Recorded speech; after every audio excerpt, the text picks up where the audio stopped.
Bom, muito bem. A Europa, ela é um continente que reuniu todas as condições necessárias para o surgimento das indústrias dentro desse continente. Como todo mundo deve saber, a indústria ela teve sua origem da forma que nós conhecemos hoje lá no Reino Unido, na primeira Revolução Industrial. Mas não apenas no Reino Unido. Essa industrialização ela se espalhou como uma onda na Europa, principalmente aqui na Europa Ocidental, que é a região que hoje é a região mais desenvolvida do continente europeu. Vários fatores contribuíram para que a indústria surgisse ali. E esses fatores eles podem ser resumidos em uma mão, formando a palavra TEM. T de transporte, E, energia, M, matéria-prima, M, mercado consumidor e M, mão de obra. Tá? A ordem dos M's aqui não importa. Então, esses 5 fatores, eles são chamados de fatores tradicionais ou fatores clássicos da localização industrial. Na Europa, cada um desses fatores tem uma explicação e a gente vai ver isso na apostila a partir de agora. Porém, não adianta ter estes fatores e não ter a coisa mais importante, que é o capital. Primeira coisa que eu quero destacar aqui para vocês, muito importante. Durante muito tempo, todo mundo sabe disso, durante o colonialismo, os países mais poderosos da Europa, eles colonizaram outras regiões do mundo e adquiriram muitas riquezas, terras, ouro, e todas essas riquezas, até a riqueza do comércio que existia entre esses países, todas essas riquezas, elas foram acumuladas. Então, o acúmulo de riquezas contribuiu para o desenvolvimento da indústria. Segunda coisa, matéria-prima. Na primeira Revolução Industrial, 2 eram as matérias-primas essenciais para a indústria: o ferro e o carvão mineral. E, por incrível que pareça, hoje a Europa não é um continente que se destaca pela grande quantidade de matérias-primas, mas no passado, algumas reservas de ferro e carvão, principalmente aqui na região entre a Bélgica, a Holanda, a Alemanha, França, a quantidade, no Reino Unido também, de ferro e carvão mineral foram matérias-primas essenciais para a instalação das primeiras indústrias. Além disso, quando não tinha matéria-prima suficiente na Europa, o que os europeus faziam? Eles traziam de outras regiões do mundo. Um exemplo disso, na segunda Revolução Industrial, foi a relação entre Europa e o continente africano. Porque a África é rica em recursos minerais. E a África foi novamente colonizada pela Europa lá em meados do século XIX, na segunda Revolução Industrial. Inclusive, a África, se você observar o mapa, ela tem um mapa todo recortadinho.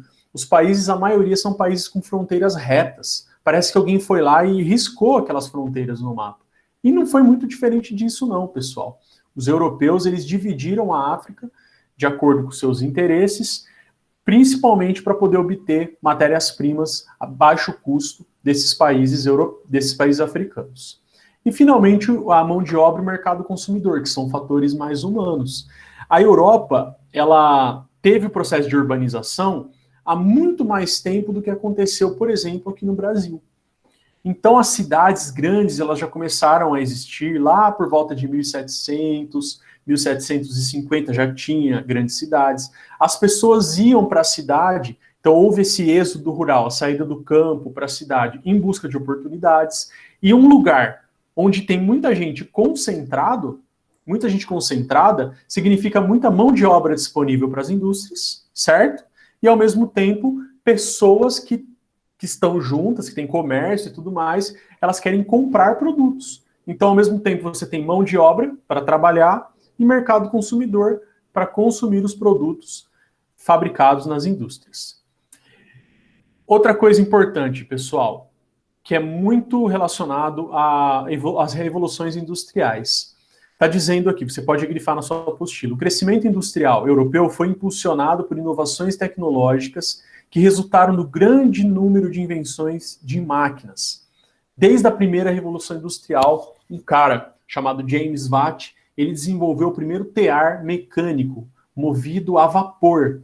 O vapor, ele vinha do aquecimento de algumas caldeiras, que era, por sua vez, colocado fogo embaixo dessas caldeiras para aquecer, como se fosse um panelão, e o combustível desse fogo, a matéria-prima, o combustível era o carvão mineral. Então, queimando o carvão mineral, aquecia essas caldeiras, gerava vapor e ela movimentava as máquinas. O que a gente pode falar sobre a tecnologia e o avanço tecnológico ao longo do tempo foi que a tecnologia ela trouxe para as empresas vários benefícios, principalmente redução dos custos de produção, porque a máquina substituindo o homem, ela faz o trabalho muito mais rápido e uma máquina faz o trabalho de centenas de trabalhadores, às vezes até milhares. Ela também ela dá maior lucro às empresas, porque quando ela consegue produzir mais, o custo de produção fica menor. É a mesma coisa que se você quiser fazer brigadeiro para vender, se você for vender 20, 30 brigadeiros por mês, você vai comprar o leite condensado no supermercado. Vai pagar o preço que você paga lá no supermercado. Agora, se você for produzir 2.000, 3.000 brigadeiros por mês, você vai comprar o leite condensado diretamente do produtor. Ou você vai comprar no atacado. Isso acaba tornando mais barato o processo de produção. Consequentemente, você consegue vender mais barato. E vendendo mais barato, você ganha a concorrência. E assim você consegue se estabelecer no mercado. Vários ciclos de inovação tecnológica aconteceram. Não é o assunto específico dessa aula, mas vale lembrar. A primeira revolução industrial, surgimento de máquinas. Na segunda revolução industrial, aprimoramento das máquinas e começou a utilizar o petróleo como combustível. E também carros surgiram porque foi possível fazer um motor a combustão interna. Isso significa que você queima o combustível dentro do motor. Antigamente você queimava o combustível fora do motor, que é aquela história que eu falei para vocês do carvão mineral. Com o petróleo, a gasolina, o óleo diesel, o querosene, você consegue diminuir o tamanho do motor e tornar ele mais eficiente. Foi o que permitiu, por exemplo, a construção de automóveis, locomotivas mais modernas, barcos e navios a vapor, aviões e muito mais. E a terceira revolução industrial é aquela da tecnologia. Lá para os anos 60, 70, muitas inovações surgiram e máquinas cada vez mais capazes de substituir o trabalho humano. Máquinas que fazem movimentos repetitivos em altíssima velocidade, com uma precisão incrível. Por exemplo, esses robôs que vocês estão vendo aí, esse tipo de robô é o mais usado na indústria. Tem uma fábrica alemã que chama KUKA, e ela tem essas máquinas, esses robôs aqui, que fazem cada atividade que você não pode acreditar. Ao mesmo tempo que ela levanta um carro do chão, com a força que ela tem, ela consegue ter a delicadeza de segurar uma taça de cristal sem quebrar. E o melhor, faz o movimento repetidamente, idêntico, milhares, milhões de vezes, sem precisar de receber salário, sem ter o risco de ficar doente. É lógico que a máquina pode quebrar e precisa de manutenção, mas quando põe tudo isso numa planilha de custos, é muito mais vantajoso. Você lembra o que é desemprego estrutural? Vou relembrar. É quando o homem é substituído por máquinas. Este pode ser um dos problemas, uma das consequências da terceira revolução industrial. E ela já é discutida, essa história aqui do desemprego estrutural, como algo que a gente deve pensar. Beleza, pessoal? Então, mais uma coisinha antes da primeira atividade. Na União Europeia, ou seja, na Europa, que é o bloco econômico que a gente já estudou nas aulas passadas. Dentro da União Europeia, se você pegar todos os trabalhadores, a cada 100 pessoas que estão trabalhando, prestem bem atenção, a cada 100 pessoas que estão trabalhando ou procurando emprego, a cada 100 pessoas, 67 trabalham no comércio ou na prestação de serviços. A cada 100. 27 trabalham na indústria. E 6 trabalham na agropecuária, no setor primário. No sítio, fazendas e tudo mais. Talvez não tenha batido 100 certinho, porque eu usei a regra de arredondamento aqui para falar os dados. Mas vocês entenderam, né? Conforme mais desenvolvido é um país, uma nação, um continente, menor é a participação da PEA no setor primário e maior é a participação da PEA, que é a população economicamente ativa, no setor terciário, no setor de serviços, no setor de comércio. O setor secundário, ele é muito forte, porém, cada dia que passa, tem menos pessoas no setor secundário e mais pessoas no terciário. Mais uma vez, olha aqui para mim, presta bastante atenção no professor, que eu vou explicar uma coisa aqui para vocês muito importante. São duas coisas. Uma é a tecnologia e outra é um negócio chamado terceirização. Muita atenção, hein? Talvez seja a resposta já da atividade 1, daí eu não vou falar novamente, é só você voltar o vídeo e ver. Tecnologia. Conforme aumenta a tecnologia, as máquinas vão substituindo as pessoas na indústria. Certo, pessoal? Conforme as máquinas substituem as pessoas na indústria, a pessoa sai daquela indústria, vamos dizer que ela trabalhava na Fiat.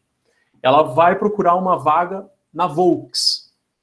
Não tem vaga para ela na Volks também, porque a Fiat criou uma máquina, comprou uma máquina, mas a Volks também.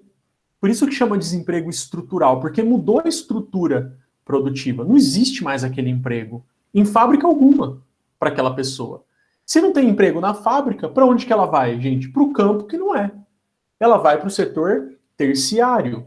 Quando as pessoas saem do setor secundário ou primário e vão para o terciário, eu falei duas coisas, são três, tá? Eu falei tecnologia, terceirização. Mas tem uma outra coisa chamada terciarização. Terceirização é uma coisa, terciarização é outra coisa. Quando as pessoas saem do setor primário e secundário e vão para o terciário, esse processo é chamado de terciarização da economia. Ou seja, o setor terciário está aumentando. Vocês viram o motivo. Por causa da tecnologia é um motivo. O outro motivo é por causa da terceirização. Presta atenção. Antigamente, olha aqui para o professor. Antigamente, na Ford, por exemplo, vamos falar de empresa europeia, vai, na Fiat. Na Fiat, tinha o operário que trabalhava ali montando o carro, mas tinha também o tiozinho da limpeza. Então, tinha o tiozinho que trabalhava limpando a fábrica. Esse tiozinho que trabalhava limpando a fábrica era funcionário da Fiat. Então, ele tinha um macacão escrito Fiat. E ele recebia o salário da Fiat. E se acontecesse alguma coisa com ele, quem tinha que cuidar dele era a Fiat. E se ele não estivesse limpando bem, quem tinha que demitir, contratar outro, era a Fiat. Se perguntasse para o tiozinho da limpeza, onde você trabalha? Na agricultura, na indústria ou no serviço? Serviços. Ah, eu trabalho na indústria. Então ele era um trabalhador do setor secundário da economia. Conforme foi evoluindo o tipo de produção, as empresas entenderam, as indústrias entenderam, que vale mais a pena contratar uma empresa de limpeza do que contratar pessoas para limpeza. Esse tiozinho da limpeza, faz de conta que eu vou usar meu próprio nome. O Leandro, que era o tiozinho da limpeza, era um funcionário da Fiat, da indústria, do setor secundário. Agora, o Leandro, tiozinho da limpeza, é um funcionário de uma empresa chamada Limpex, uma empresa que presta serviços para qualquer tipo de indústria que quiser contratar os serviços. Agora, no meu macacão está escrito Limpex. E eu sou funcionário de qual setor agora? Do setor terciário da economia. Quando uma empresa, presta atenção e anota isso, quando uma empresa contrata serviços de uma outra empresa, esse processo é chamado de terceirização da economia. Terceirização dos serviços, por exemplo. Então, uma empresa de automóveis, que é uma indústria, contrata uma empresa de limpeza, a Limpex, isso é uma terceirização. E a terceirização e a tecnologia contribuem para a terciarização da economia. Pega essa frase, escuta de novo, anota, volta o vídeo, uns 5 minutos, 8, e entenda, vou falar de novo. A terceirização e a tecnologia são as principais responsáveis pela terciarização da economia. A terceirização de serviços e a tecnologia, que gera desemprego estrutural, são as principais responsáveis pelo processo de terciarização da economia. Fica comigo mais uns minutinhos, vamos ver a pergunta A da atividade 1. Identifique e descreva o fenômeno retratado pelos dados da tabela. Notem que de 1980 para 2016, a porcentagem de trabalhadores na indústria só caiu. Então, este fenômeno que nós estamos vendo é o fenômeno da... você pode descrever o que está acontecendo, uma redução da porcentagem de trabalhadores na indústria, ou você pode falar de um jeito mais chique, você pode falar que é o fenômeno da terciarização da economia. Você pode falar também do desemprego estrutural. E você pode falar da terceirização. Ou seja, eu previ que a resposta seria antes do exercício e ela veio. Então, se você tiver dúvida, volta o vídeo, assiste de novo. D. E é isso que é a vantagem desse trecho da aula gravado, viu, pessoal? Essa aula, para vocês terem uma ideia, ela está sendo ao vivo e nós estamos gravando um trecho da aula. Então, você que está assistindo a aula ao vivo aí, sabe que depois pode assistir a gravação e rever este trecho. D. A evolução apresentada na tabela está afetando negativamente a produção industrial na Europa? Você acha que o fato de diminuir a porcentagem de trabalhadores está fazendo com que a produção industrial caia na Europa? De jeito nenhum. Não! Não, porque essa queda da porcentagem de trabalhadores está relacionada principalmente ao desemprego estrutural. As máquinas estão substituindo os seres humanos. E as máquinas, elas são mais produtivas do que os seres humanos. Então, isso só aumenta a produção industrial dos países da União Europeia. Continuando, pessoal, aguenta aí comigo, um pouquinho longa a aula, mas muito importante. Já falamos sobre a localização industrial, os fatores TEM.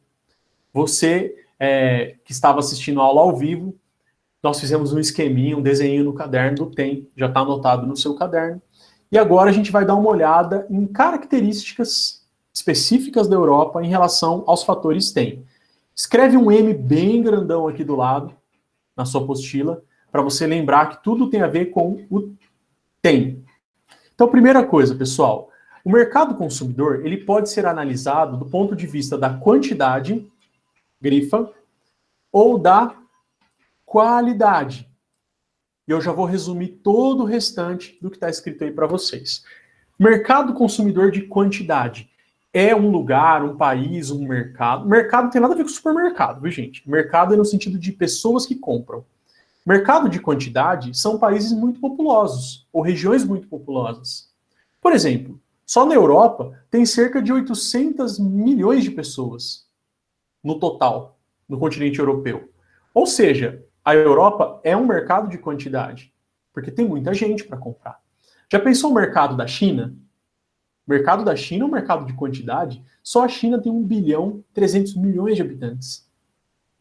Agora, um mercado de qualidade, e muito aluno erra, eu costumo cobrar em prova, erra porque não prestou atenção na aula. Se eu fosse você, eu sentava direito aí na sua cadeira e colava os olhos aqui na tela, olhando para mim.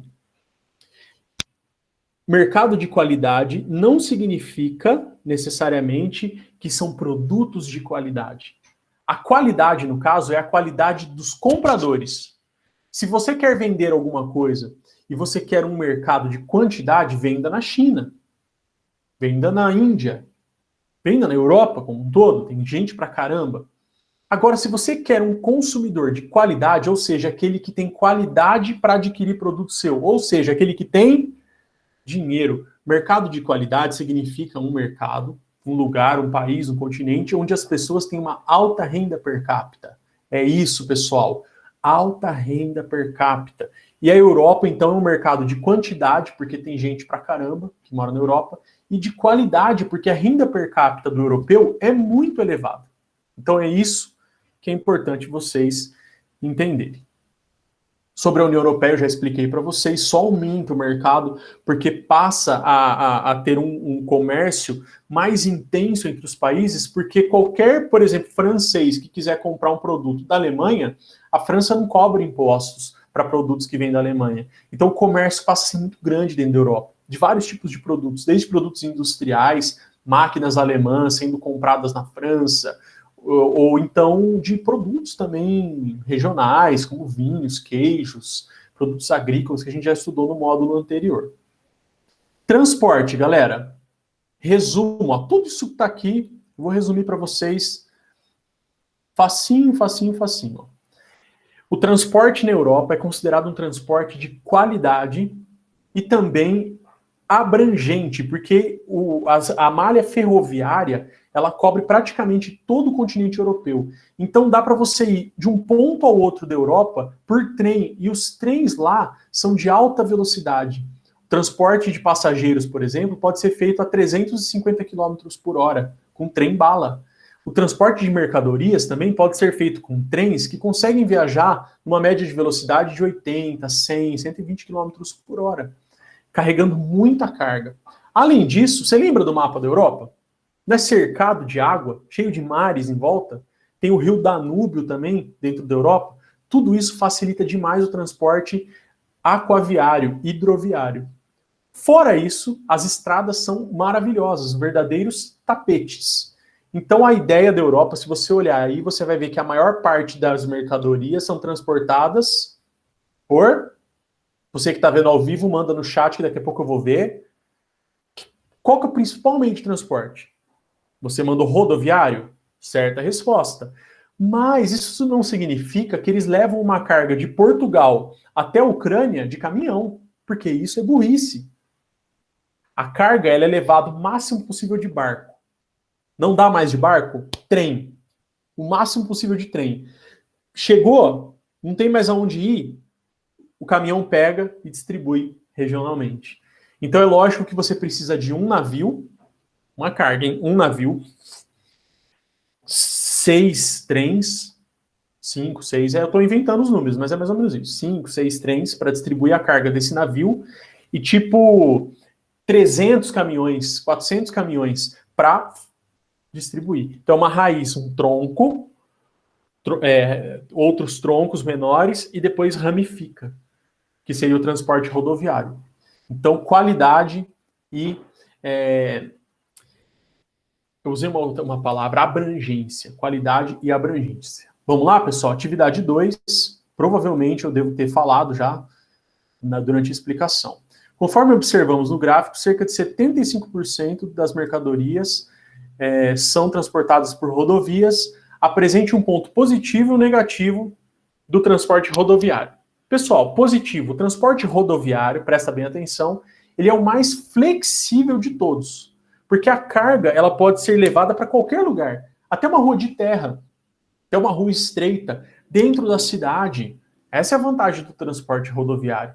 O transporte rodoviário, ele é ágil, ele é barato, muito barato comparado aos outros transportes. Não precisa de uma estrutura enorme para ele funcionar. O transporte rodoviário, ele também é flexível no sentido dos tipos de carga que ele pode transportar. Desde cargas mais pesadas a cargas leves, cargas mais valiosas, cargas perecíveis.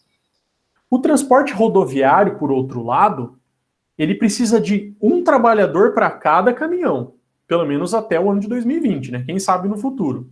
Ele gera congestionamento. Ele transporta pouca carga comparado aos outros transportes e gasta bastante combustível. Quando você compara a quantidade de carga transportada e o tanto de combustível que ele consome. E, além de tudo, ele gera congestionamentos nas cidades. Então, o transporte rodoviário tem os pontos positivos e os negativos. Ele é ideal para ficar onde, gente? No tronco.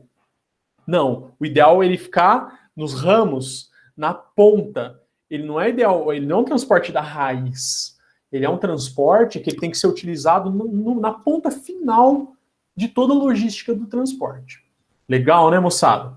Vocês que estão ao vivo comigo, escrevam uma frase que você acha que eu falei. Tente escrever literalmente, abre aspas e coloca uma frase que você lembra que o professor falou nos últimos minutos. Matéria-prima, pessoal, também vou resumir tudo que está aqui para vocês rapidamente. Em geral, a Europa é um continente que precisa importar matéria-prima. Isso é muito importante, tá? Pode até escrever o M grandão aqui do lado.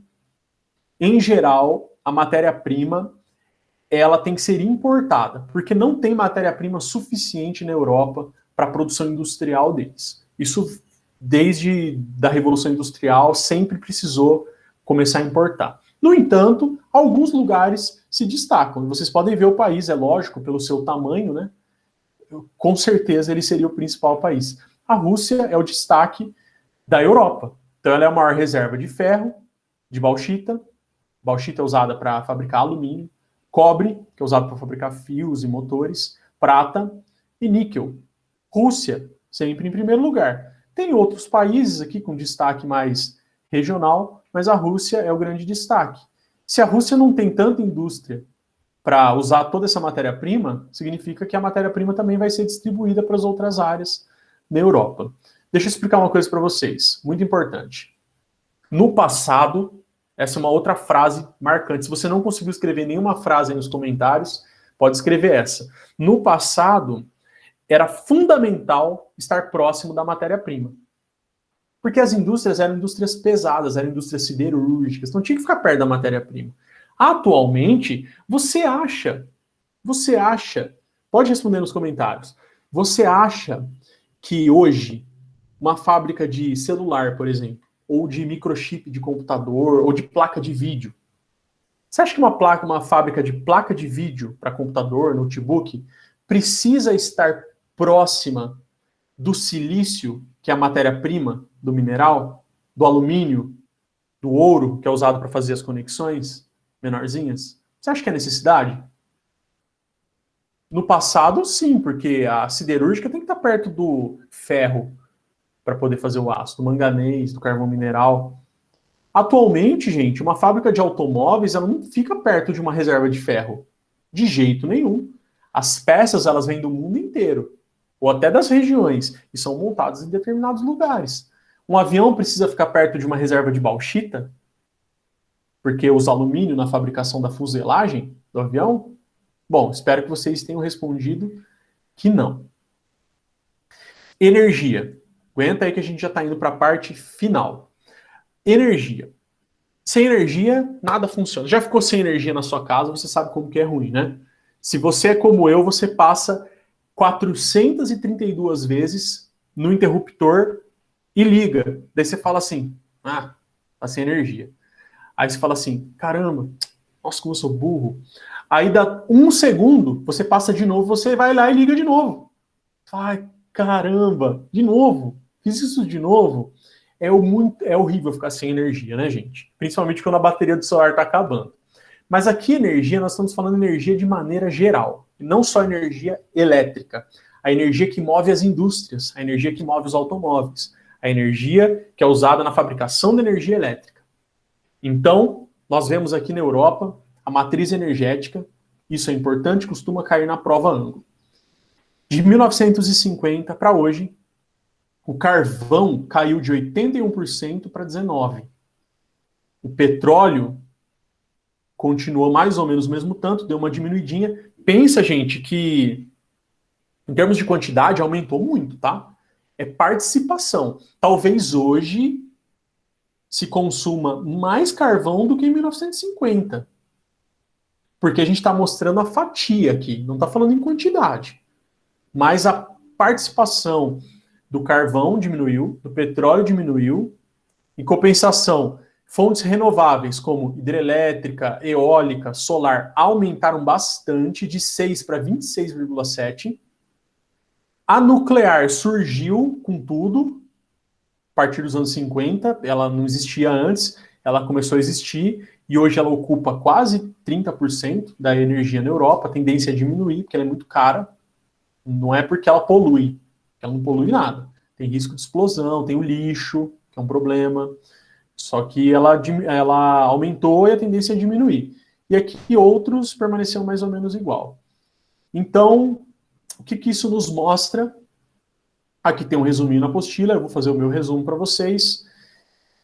Aqui está mostrando gasodutos, são tubos de gás e de óleo, que são oleodutos, nessa região da Europa, que é a única área da Europa que tem produção de gás e petróleo, tá? Aqui no Mar do Norte, Noruega, Reino Unido, Holanda. Os destaques... A Rússia sempre, né, gente? Olha a Rússia. A Europa precisa importar gás e petróleo da Rússia. Deixa eu dar uma olhadinha, depois eu faço um resumo completo para vocês. Aqui na página 100... Deixa eu ver certinho a página. Quando eu vou mudar ela... Ó, aqui na página 191, tem uns tópicos que eu acho legal vocês grifarem. Está dizendo que as maiores jazidas de carvão ficam nos Montes Urais, na Rússia, e no Vale do Ruhr, na Alemanha.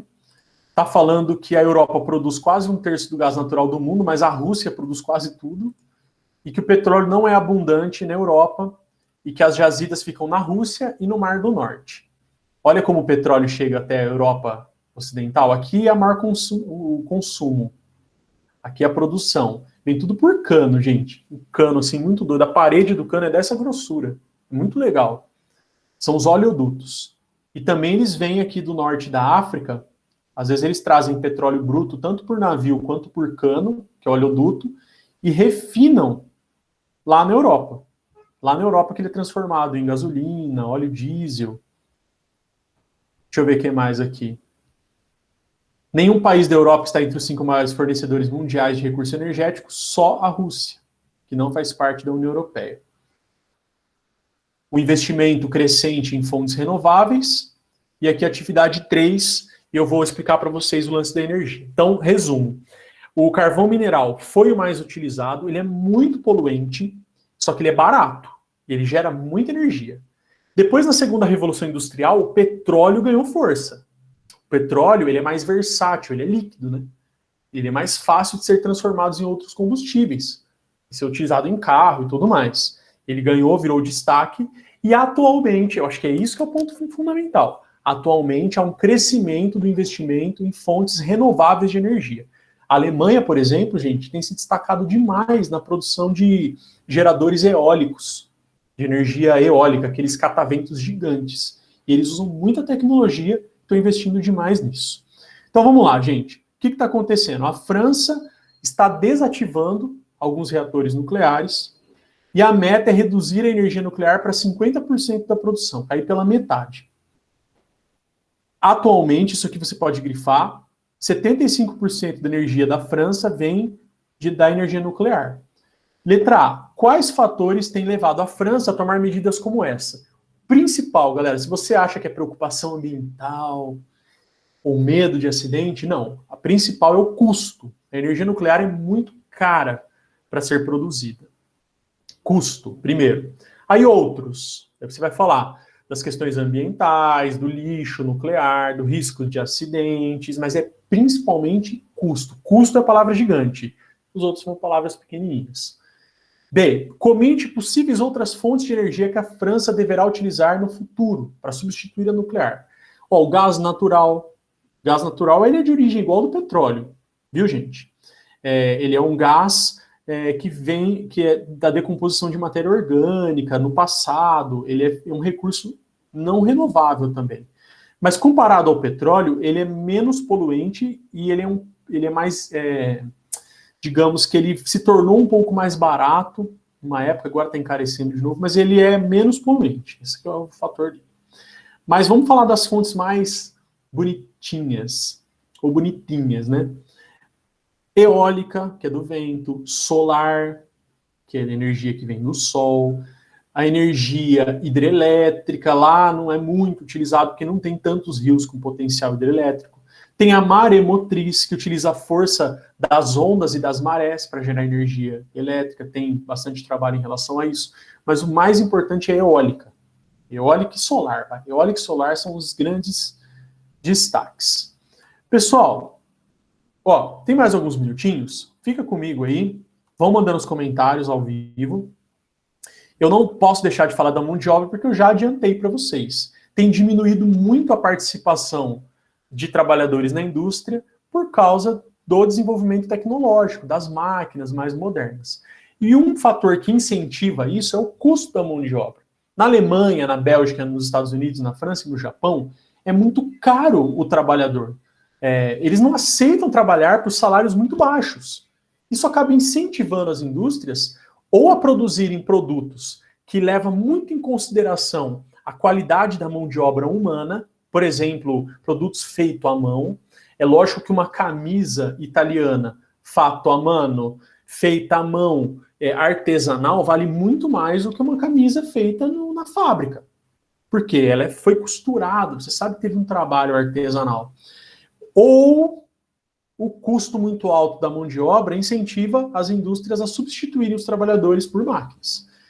Em outros países, a mão de obra é muito mais barata. Então, o que acontece, galera? Esse gráfico permite a gente deduzir que, ao mesmo tempo que as indústrias substituem trabalhadores por máquinas, elas saem de países onde a mão de obra é muito cara e vão se instalar em países onde a mão de obra é mais barata para produzir nesses países. Por exemplo, na China, por exemplo, no Brasil, no México, mas principalmente nos países asiáticos, China, Tailândia, Malásia.